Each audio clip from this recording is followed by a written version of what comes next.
Obrigado pelo convite, é um prazer falar num evento e num evento diferente. Um evento num local que casa muito bem com o tema que a gente tem aqui. Casa porque nós estamos falando de inovação, nós estamos falando de uma medicina diferente. A oncologia se presta para isso. Se presta não só porque ela é uma locomotiva na discussão, é uma locomotiva no que temos de novo de informação médica. E ela serve para entender também uma série de outras especialidades. Do ponto de vista prático, um disclosure, sou equidistante dos interesses aqui. Na verdade, o meu foco é praticamente garantir aos pacientes com alguma responsabilidade orçamentária acesso a uma boa medicina. Eu faço um pequeno convite, eu gosto de que as pessoas entendam a medicina como um todo. Assim, se eu olhar para a Branca de Neve, talvez ela ilustra muito bem. Ela comeu a maçã e quando acordou tinha os amigos ao redor e o príncipe. Então a bruxa não foi de toda má. Evidente que tem muito mais por trás disso, eu tenho uma história mais complexa e vocês têm que entender. Uma delas é que câncer até 2030 será a principal causa de morte no mundo. A minha cidade, Porto Alegre, a capital, no Rio Grande do Sul, ano que vem já vai ser o câncer a principal causa de mortalidade na cidade. É uma coisa impressionante. Nós vamos ter mais gente morrendo de câncer do que morrendo de doenças cardiovasculares, todas combinadas. 1 em cada 9 mulheres vai ter câncer de mama. 1 em cada 6 pessoas vai morrer por conta de câncer no decorrer da sua vida. É uma coisa realmente impressionante. Nesse sentido, trazendo um pouquinho mais para a América Latina, nós estamos falando de quase mais de 1 milhão de pessoas morrendo na América Latina por conta dessa doença. Obviamente, eu tenho que começar a pautá-la. Tem um problema prático também. Essa incidência ela poderia ser pior e talvez ela aumente por conta de que em países desenvolvidos esses números são mais alarmantes. Só para ter uma ideia, enquanto eu tenho para cada 100 mil pessoas 163 casos na América Latina, nos Estados Unidos são 300.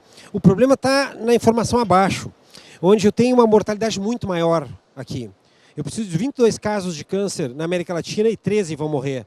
Enquanto para 13 pessoas morrer, eu tenho que ter 37 casos nos Estados Unidos. Então vocês percebem que existe uma forte correlação entre nível de desenvolvimento dos países e mortalidade da doença.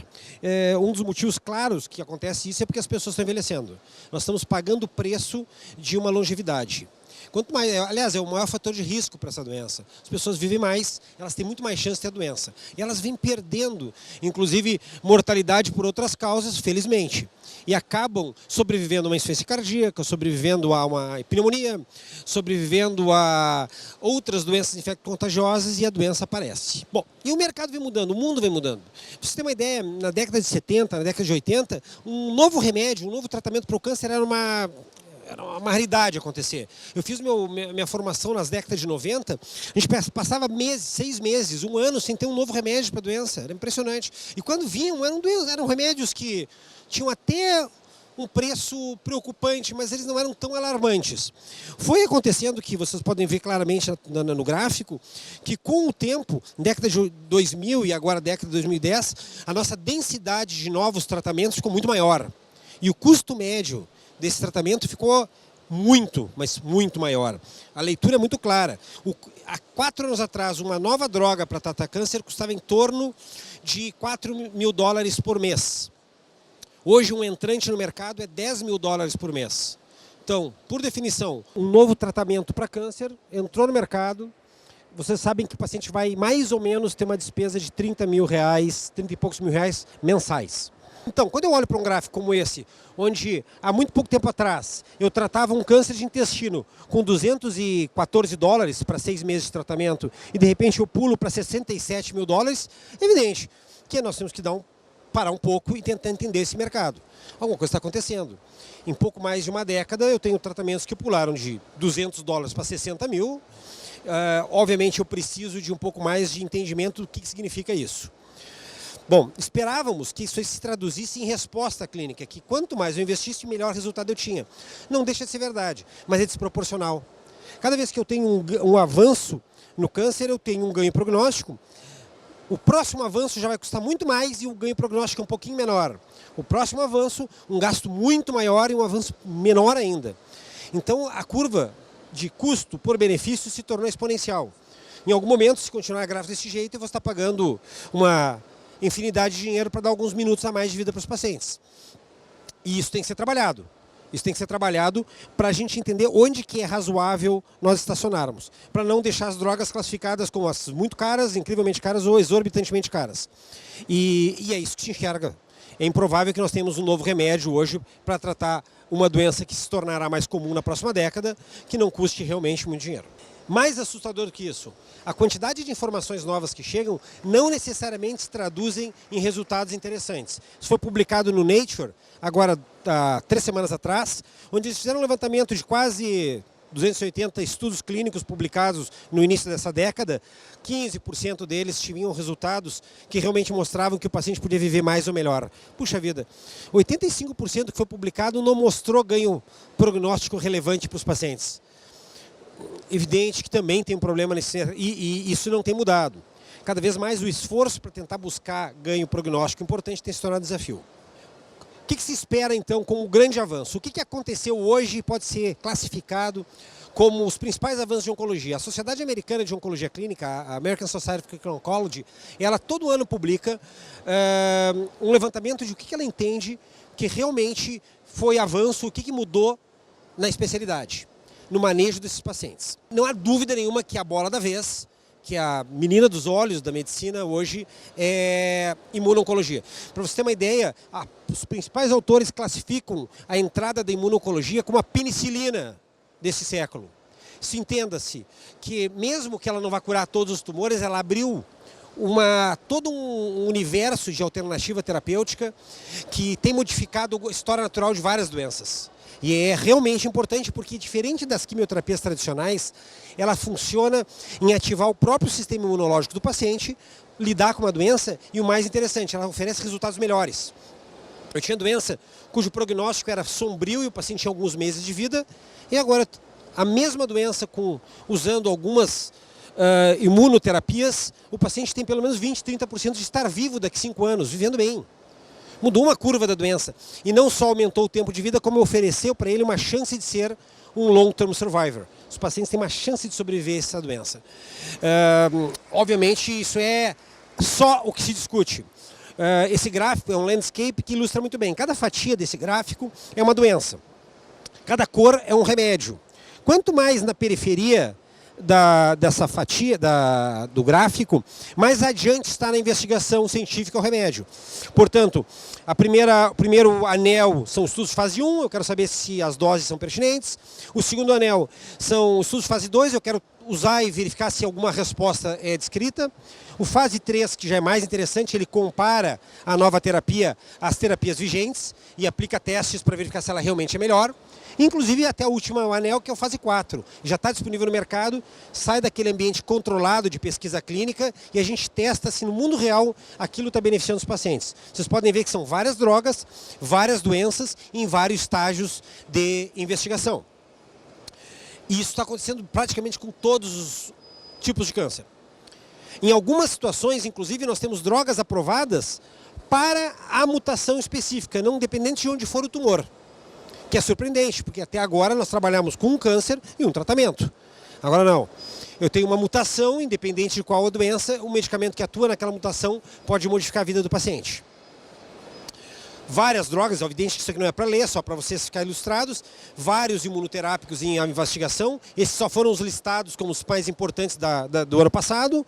Vários deles associados à quimioterapia, portanto ele não vai substituir a quimio. Ou a radioterapia, ele não vai substituir a rádio. Ou a terapias-alvo, que eu vou falar um pouquinho mais do que são as terapias-alvo. Que é o outro ponto de destaque no que a oncologia tem a oferecer. Da mesma sociedade, ela ilustra mais ou menos qual será o nosso forecast. O que eu espero de avanço para o tratamento do câncer até 2030, aquele ano fatídico, onde nós entendemos que câncer vai matar mais do que doença cardiovascular? 3 pontos são estressados aqui. O primeiro ponto é Big Data. Ninguém mais vai falar nem online será, vão ser offline. A informação ela vai ter que estar disponível para eu tomar decisão imediatamente. É mais ou menos um ensaio do que a gente tem feito com o Watson, onde eu tenho a possibilidade de extrair da literatura alguma coisa que eu deveria ler 25 horas por dia para viabilizar. Eu tenho disponível um computador, uma inteligência artificial que me oferece a garantia que eu não estou deixando nada de fora.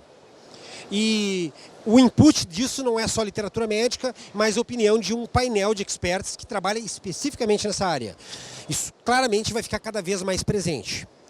Segundo ponto é trabalhar com o conceito de valor.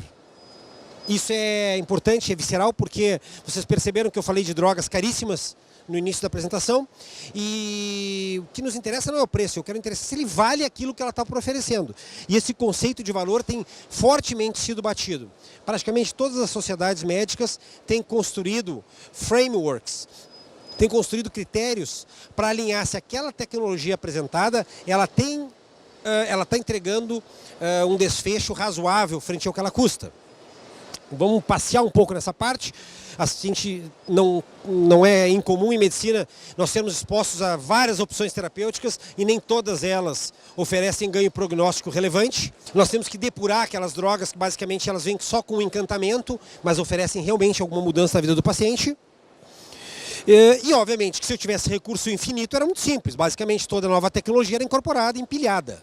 Nós não temos. Eu tenho a maior parte das vezes a tomada de decisão que vai envolver diferença de custo e diferença de efeito.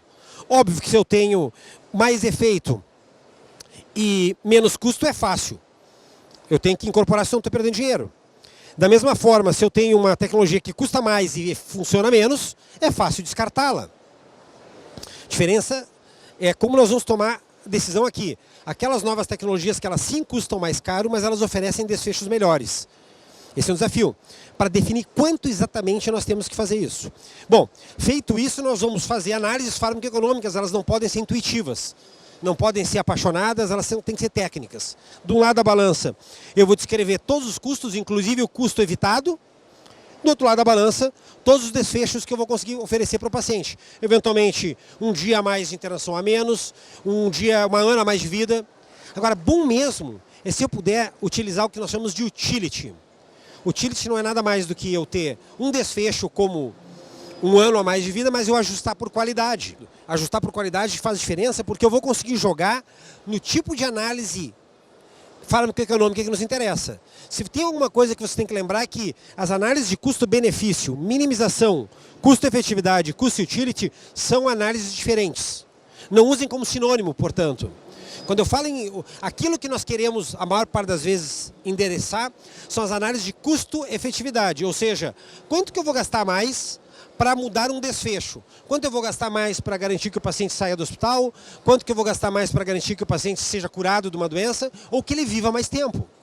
Agora, mais tão importante quanto isso, eu ajustar por qualidade de vida. A qualidade de vida ela vai variar no decorrer da vida. E eu tenho uma AUC, uma área sobre a curva aqui. E é claramente, quando eu puder ajustar, e tem metodologias para isso, confiem em mim, 4 horas de uma aula só para falar sobre essa metodologia. Mas quando eu ajusto o ano de vida do paciente por um ano de vida ajustado por qualidade, eu conheço um denominador comum que eu posso usar para todas as tecnologias.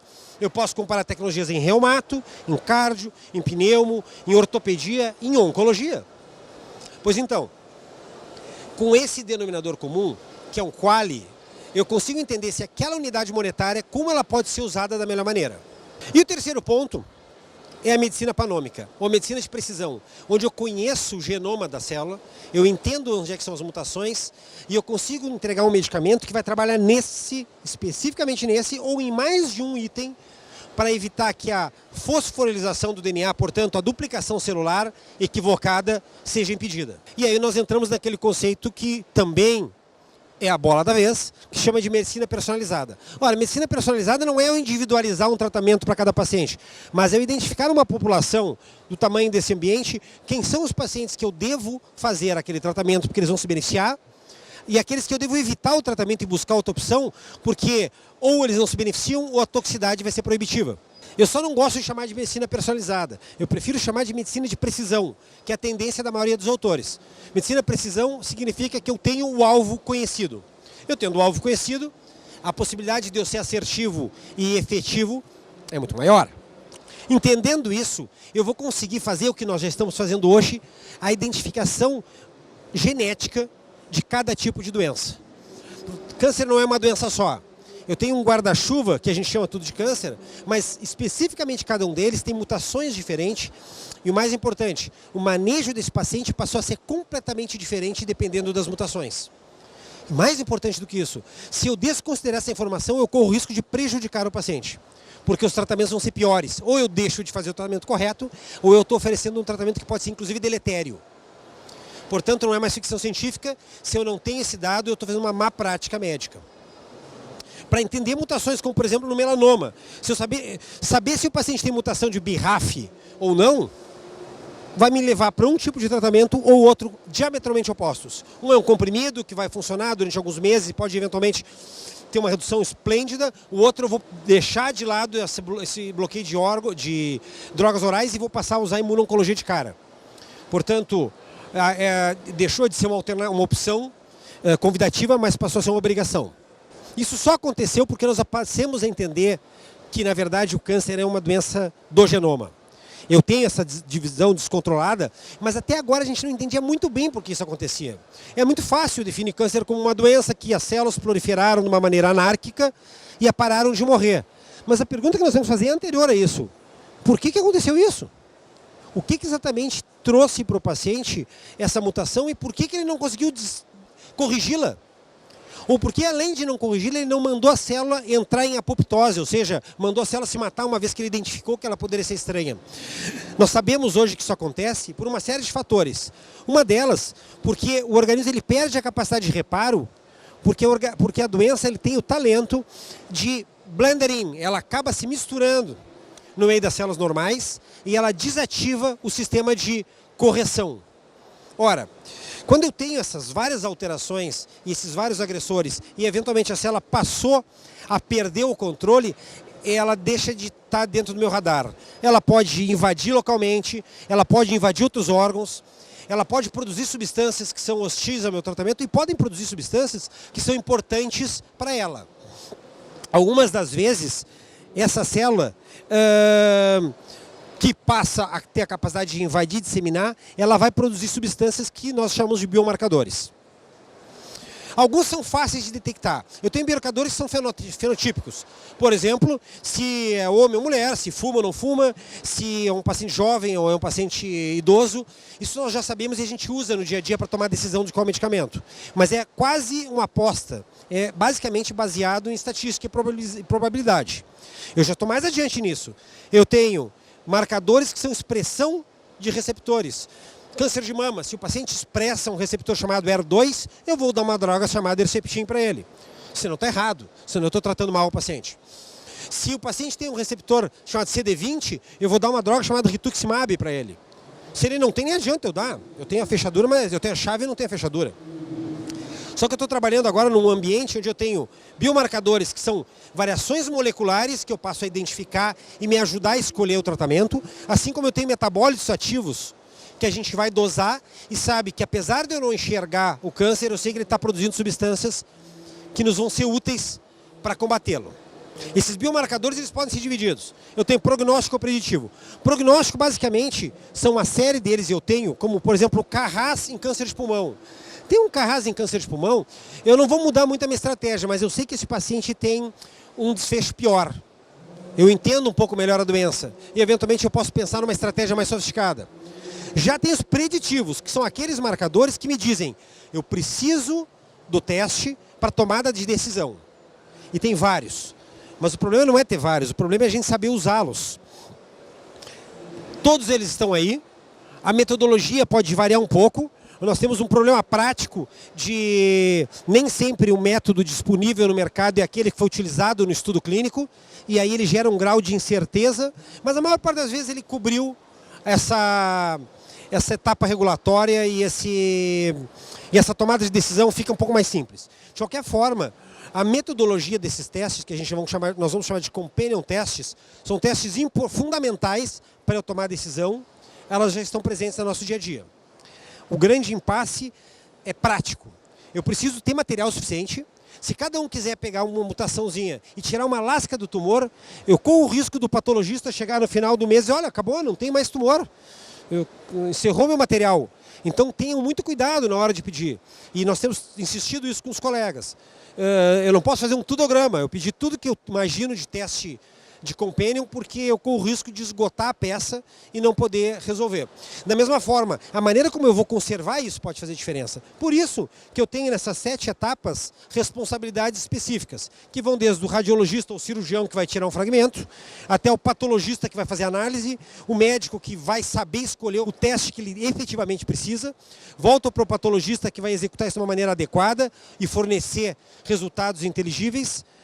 O fato é que esse paciente vai sobreviver eventualmente um tempo, vai precisar de novos testes e eu tenho que usar o mesmo material ou eventualmente rebiopsiar o paciente. Obviamente, se eu puder evitar a rebiópsia, é melhor. Em algumas situações, eu sou obrigado a biopsiar porque o paciente tem uma coisa chamada heterogeneidade tumoral. Ele pode mudar o painel genético dele. Então, a medicina e a oncologia ela é complexa, é evidente, e ela vem mudando, ela é um moving target. Eu estou o tempo todo tentando entender qual é o melhor momento, o que eu tenho de melhor especificamente para aquele ambiente. Aí nós temos então o Foundation One. E a Roche fez uma parceria com a Foundation que foi interessante e genial.